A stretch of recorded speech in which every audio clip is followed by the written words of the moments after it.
Now, the entire solution that we've seen up to this point has been predicated on the idea that y is less than L. And we ask, what if y is greater than L?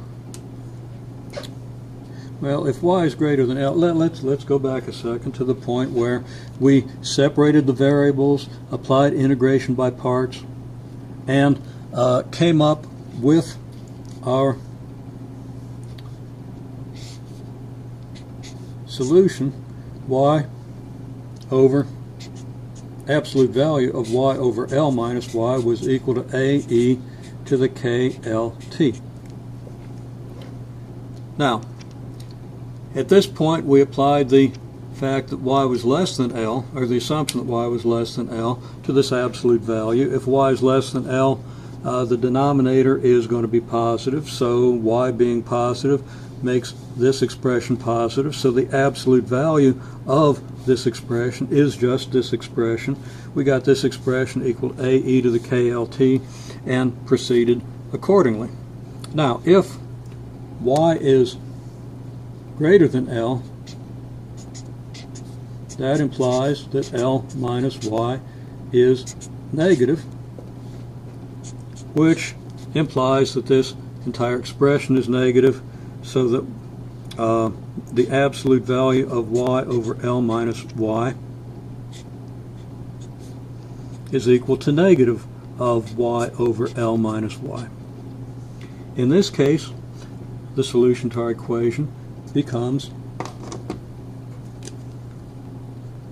well, the next step in the solution would be negative y over L minus y equals A e to the KLT.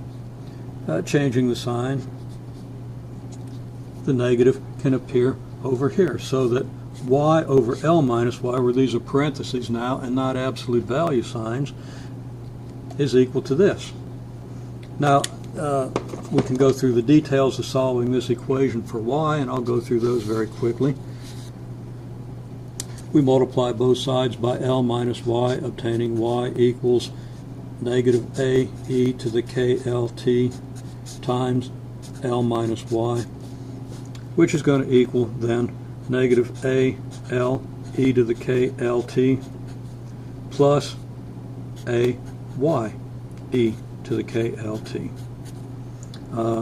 Rearranging the equation so that the y's are all on the left side, and factoring out a y, we get then y equals 1 minus A e to the KLT equals negative A L e to the KLT, so that y equals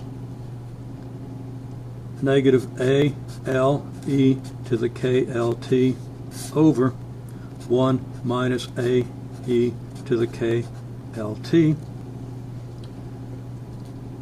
If we factor out an L and reverse the signs in the denominator to compensate for the negative sign here, we end up with L multiplied by A e to the KLT over A e to the KLT minus 1, and then dividing through by A e to the KLT, we end up with y equals L times 1 divided by 1 minus 1 over A e to the negative KLT. Multiplying numerator and denominator by I, we can end up with L times A over A minus e to the negative KLT, and I started putting a negative in front of the KLT here because I wasn't paying much attention, and that's e to the KLT, not e to the negative KLT. Now, and I'm sorry, that was e to the negative KLT, so I thought I'd made a mistake and hadn't. I was looking at something else apparently. So anyhow, we end up with a form then, y equals L times A over A minus e to the negative KLT. This is just like the form that we got originally, except we have a minus here where we had a plus before. The implication here is that since e to the negative klt is positive, that makes the denominator here less than a, which means that y is going to be greater than L. So that if y is greater than L, as we assumed, y stays greater than L. So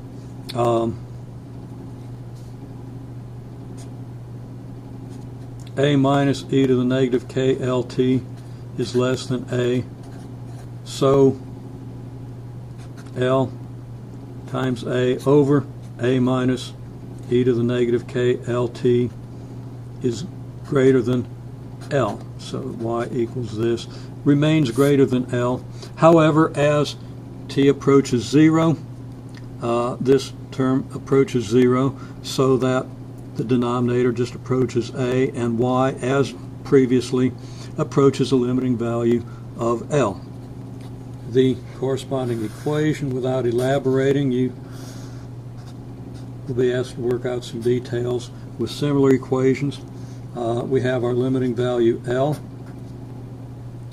and y is greater than L. So our original value y is greater than L, meaning that y starts up here someplace and exponentially declines toward L.